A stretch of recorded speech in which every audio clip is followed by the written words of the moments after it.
Welcome to the Biden crime family FBI whistleblower testimony. This is part 1 of a 100-part video where I'll be recording every page of this investigation.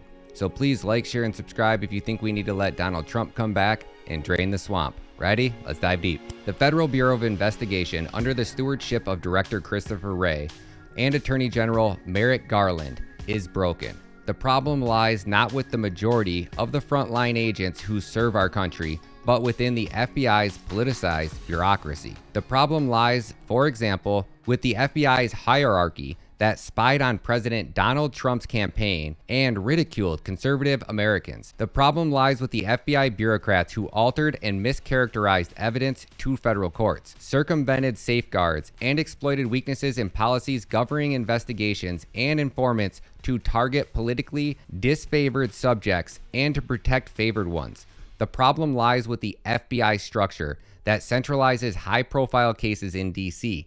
in the hands of politicalized actors with politicized incentives. Quite simply, the problem, the rot within the FBI, festers in the proceeds from Washington. Over the last year, a magnitude of whistleblowers have approached judiciary committees, Republicans, with allegations of political bias by FBI's senior leadership and muses of agencies' federal law enforcement powers. These whistleblowers have risked their career out of the fidelity to principle and the commitment to restoring public trust in the FBI. This report begins to tell their stories. The FBI and its parent agencies, the Justice Department, have become political institutions. This report details the problems and recounts in whistleblower disclosures and other forms that undermine the FBI's fundamental law enforcement mission. Whistleblowers describe the FBI's Washington hierarchy as rotted at its core, maintaining a systemic culture of unaccountability and full of rampant corruption, manipulation, and the abuse. Whistleblowers describe how the FBI has abused its law enforcement authorities for political purposes and how actions by the FBI leadership show a political bias against conservatives. For example, the FBI is artificially inflating statistics about domestic violence, extremism in the nation. Whistleblowers have described how the FBI leadership is pursuing line agents to reclassify cases as domestic violence extremist, even if the matter does not meet the criteria. They also explain how the FBI is misrepresenting the scale of domestic violent extremism nationwide by categorizing January 6th related investigations as organic cases stemming from local field offices instead of all related to one single incident. In both ways, the FBI is fueling the Biden administration narrative that domestic violent extremist is the biggest threat to our nation. The FBI is abusing its counterterrorism authorities to investigate parents who speak out at school board meetings. Whistleblowers disclose how shortly after the National School Boards Association urged President Biden to use the Patriot Act against American parents, the FBI Counterterrorism Division set up a special threat tag to track school board related cases. Whistleblowers provided evidence of how the FBI opened investigations into one mom for allegedly telling a school board, "We are coming for you," and a dad simply because he rails against the government and has a lot of guns. The FBI has abused its foreign intelligence authorities to spy on American citizens, including people associated with the campaign of President Trump in 2016. To embrace the possibilities of tomorrow, we must reject the perennial prophets of doom and their predictions of the apocalypse. They are the heirs of yesterday's foolish fortune tellers, and I have them, and you have them, and we all have them, and they want to see us do badly, but we don't let that happen. They predicted an overpopulation crisis in the 1960s, mass starvation in the 70s, and an end of oil in the 1990s. These alarmists always demand the same thing: absolute power to dominate, transform, and control every aspect of our lives. These facts have been documented in Inspector General's reports and Foreign Intelligence Surveillance Court opinions, but there is little indication the FBI has changed or is willing to change course. The FBI is clearing the Bureau of employees who distance from its woke leftist agenda.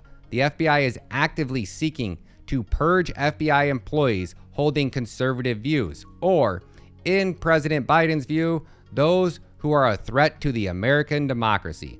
Because they hold conservative views, The FBI has taken retaliatory actions against at least one whistleblower who has spoken out. Whistleblowers have explained how FBI's political meddling is dragging criminal side of the Bureau down, as resources are pulled away from real law enforcement duties. As a prime example, one whistleblower described how he was told that child sex abuse material investigations were no longer an FBI priority and should be referred to local law enforcement agencies so that he could work on a Washington directed politically charged case instead.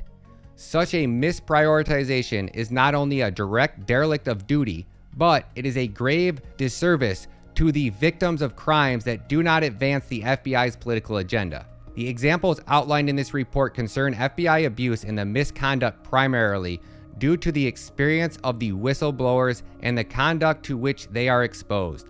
But because the FBI is a component of the justice system, it is virtually impossible to examine the FBI's actions without also examining those of the Justice Department.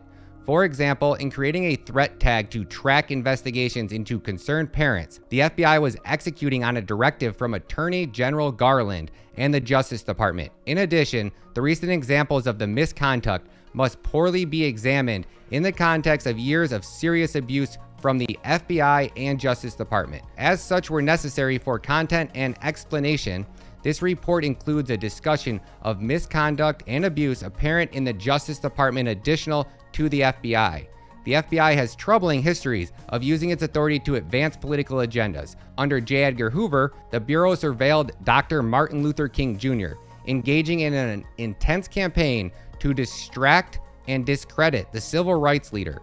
Following the September 11, 2001 terrorist attack, the FBI Director Robert Mueller sought to change the FBI's culture to produce a centralized and intelligence-driven organization. With its new centralized structure, FBI leadership began running investigations out of headquarters rather than the originating field offices. Sometimes that had been standard practice for nearly a century. Mueller started the trend of filling leadership positions with Washington bureaucrats who lacked the institutional knowledge of career agents. From information provided by whistleblowers, these culture and structural problems continue to this day. Director Wray began at the FBI in the wake of James Comey's disastrous tenure. When the Bureau's Washington leadership used the power of the federal law enforcement to attack President Donald Trump and his campaign, Wray had an opportunity to clean up the leadership culture at the FBI, to end the politicization, and restore trust and integrity to the FBI's mission.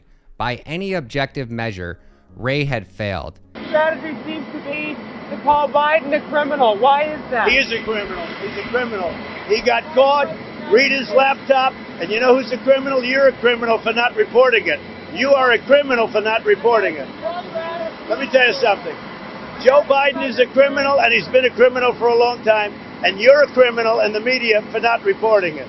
Good luck, everybody. Have a good time. Americans deserve to have confidence that the enormous power and reach of the federal law enforcement will be used fairly and free of any indication of politicalization. The FBI has the power to quite literally to ruin a person's life, to invade their residence, to take their property, and even deprive them of their liberty. The potential abuse of this power, or even the appearance of abuse of this power, erodes the fundamental principles equality under the law and confidence in the rule of law. The FBI's tremendous power is precisely why people elected to represent in Congress must conduct vigorous oversight, particularly in the light of allegations of abuse and misconduct made to date. This issue transcends partisan politics, and the information contained in this report should concern all policymakers. This report presents what is known so far about the extent of the problems festering within the FBI's Washington bureaucracy.